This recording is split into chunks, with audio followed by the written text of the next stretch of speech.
Side Hustle School listeners, welcome back. My name is Chris Gillibo. And guess what? Today is episode 90. We are, in fact, 90 episodes in, beginning our countdown to episode 100. My campaign promise for those first 100 days was to bring you a different, unique, interesting, and actionable story every single day of someone who starts a side hustle without quitting their job. I told you I'd tell you how they got the idea, how they did it, what went well, the challenges they encountered, how much money they made, all that kind of stuff. I hope you agree I have kept that campaign promise, and I assure you that so much more is on the way. So more about that as we go along. But first, an unrelated question. Do you have a favorite karaoke song? Mine is probably Don't Stop Believing. And it all comes from a few years ago when Brene Brown was speaking at an event I produced, World Domination Summit. And I introduced her and she dragged me on the stage to sing Don't Stop Believing as a duet with her in front of about 1,000 people. And I only learned this was happening at the tech rehearsal the night before the event. Somehow I actually got through it and it was a lot of fun. And since then, I've been a lot more confident at karaoke. That's a fun fact for you, but today's story is even better than that. It's all about an academic advisor who creates a profitable karaoke league by using his skills to create community.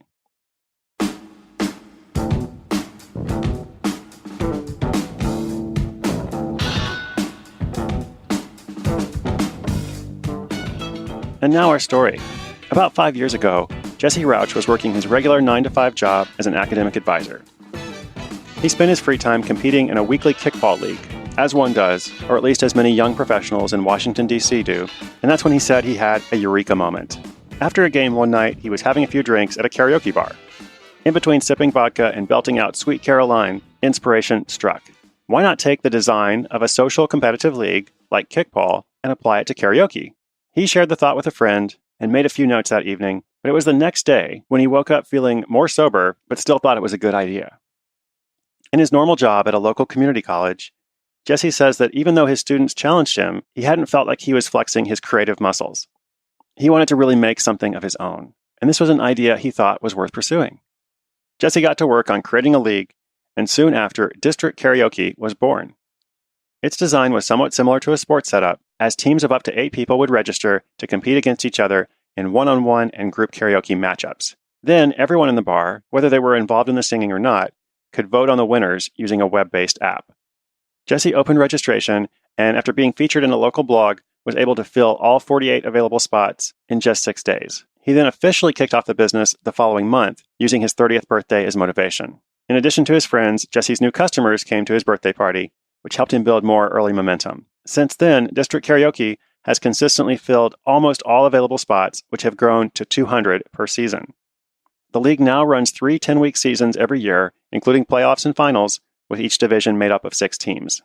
Jesse's startup costs were fairly low, since he used outside DJs that were paid by the bars. But he soon realized he wanted more control over the league in order to grow it.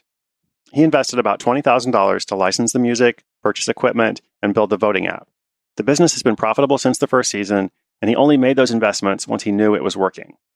Now, District Karaoke brings in about $65,000 a year. The money comes from individual registration fees, the host bars, and sponsorships. To get the word out, Jesse relies on the performers themselves as his salespeople. It was through them that District Karaoke was able to expand to all those additional seasons and 1 to 4 nights per week.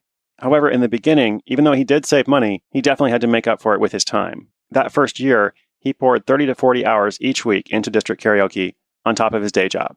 Remember, he was young and motivated, he wanted to build something of his own, and now, after bringing people in to manage daily operations, he only has to devote 10 hours or so each week to it.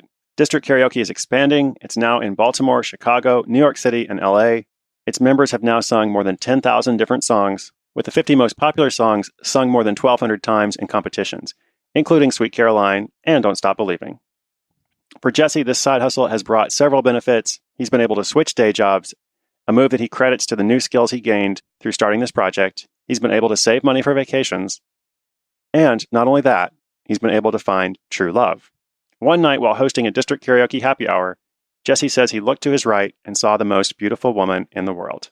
They talked, danced, and sang, and he tried his best to impress her. Something must have worked because it's been 4 years now. They are still going strong, and of course, they even have a special karaoke song.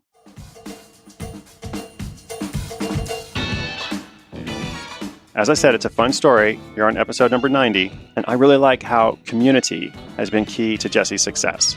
Sure, it was a fun idea, and of course he had to work hard, but he sees potential in forming communities around specific interests and then, as a bonus, making them profitable. Jesse has this hypothesis that people are always looking for others who share their interests as a way to find friends and build professional networks, especially in a city like Washington, where there are so many young people. It's a very transitory city with lots of people coming and going. And if someone can creatively connect people and curate a positive experience, like a karaoke league, then it's only natural that people will choose to pay for it. So on the show, as you know, I try to show you different models of starting income-generating projects. Sometimes we feature data-intensive projects for people who are really into spreadsheets, while some people are good at being connectors and facilitating shared experiences, like what you heard about today. So if that's what you're into, if that's what you're good at, the amount of coordination required would drive a lot of us totally crazy, but for other people, it's perfect. So as always, think about what's best for you. Think about your skills, your interests, how those things connect to what other people find valuable. Combine that with an idea. You should get at least one idea from the show every day, in addition to all the others you have yourself, just by acquiring these skills. And as you combine your idea with action, maybe you'll end up with a story of your own. If you want to see the show notes for today's episode, learn about district karaoke, just come over to sidehustleschool.com/90. I'm Chris Guillebeau. This is Side Hustle School. Don't stop believing.